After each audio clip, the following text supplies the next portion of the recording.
A few moments later. Assalamualaikum warahmatullahi wabarakatuh. Perkenalkan, nama saya Siti Dawatul Koiriah. Saya Nabila Astiananta. Kami dari kelas 12 MIPA 1. Dalam video ini kami akan mereview tentang novel Jejak Langkah yang ditulis oleh Pramudia Anantatur.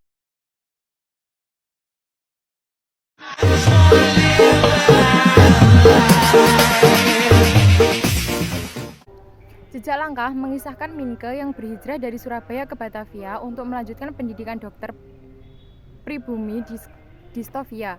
Selama menjalani pendidikan, putra Bupati Bojonegoro itu dibiayai oleh Gubermen. Namun, selama menjalani pendidikan di Batavia, Minke harus tinggal di asrama.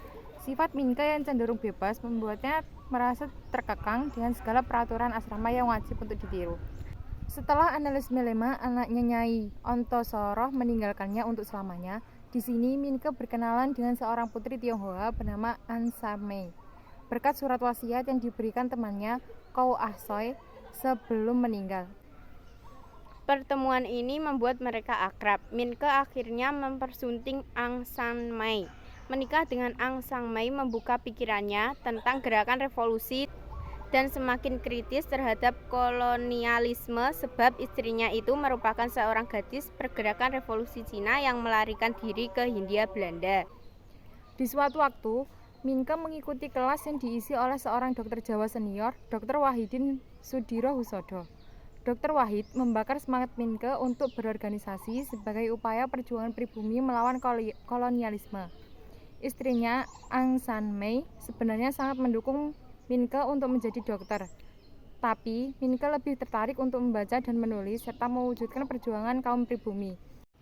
Sayangnya, umur Ang San Mei tak bertahan lama.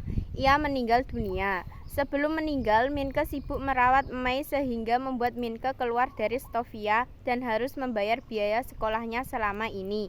Ia menjadi titik balik perjalanan Minke sebagai seorang pejuang dan menempuh jalan menjadi jurnalis. Dibantu dengan Nyai Ontosoroh, Minke akhirnya bisa mendirikan organisasi syarikat Priyayi dan sebuah media bernama Medan Priyayi. Kala itu Medan pertama dan satu-satunya dengan bahasa Melayu. Minke juga kemudian bertemu dengan Princess Van Kasiruta dari Kerajaan Maluku. Princess Van Kasiruta mengikuti ayahnya menjalani masa buangan. Minke dan Princess Van Kasiruta kemudian menikah. Keduanya saling bahu-membahu berjuang melawan pemerintahan kolonial. Tulisan-tulisan Minke yang syarat kritik digandrungi kalangan pribumi. Medan Priyayi meleset menjadi bacaan yang diantisipasi oleh pemerintah kolonial. Suatu ketika, akibat kesalahan penulisan oleh bawahannya, Minke ditangkap dan diasingkan keluar Pulau Jawa.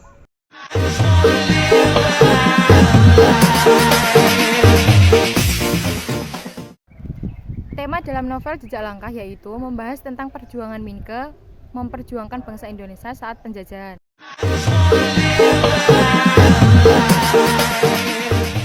Tokoh-tokoh dalam novel Jejak Langkah.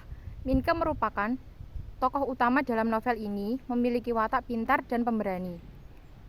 Ang San Mei memiliki watak pemberani dan keras kepala. Nyai Ontosoroh memiliki watak suka menolong. Parto Tenejo memiliki watak penakut dan selalu ingin tahu. Dr. Wahidin Sudirohusodo, Princess Van Kasiruta.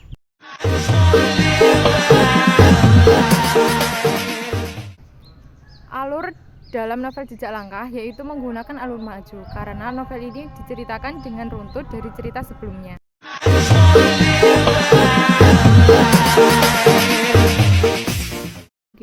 Latar waktu dalam novel Jejak Langkah yaitu adanya situasi pagi hari, siang hari, dan malam hari. Latar tempat yang terjadi dalam novel Jejak Langkah yaitu di sebuah kota, yaitu kota Batavia, Jakarta, di Stovia.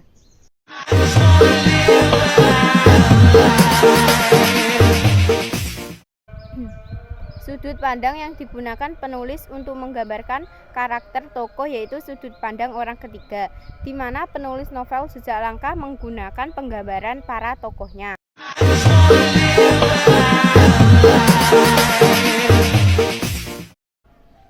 Amanat bagi para generasi penerus bangsa untuk memiliki semangat nasionalisme yang tinggi, sehingga dapat memajukan bangsa Indonesia.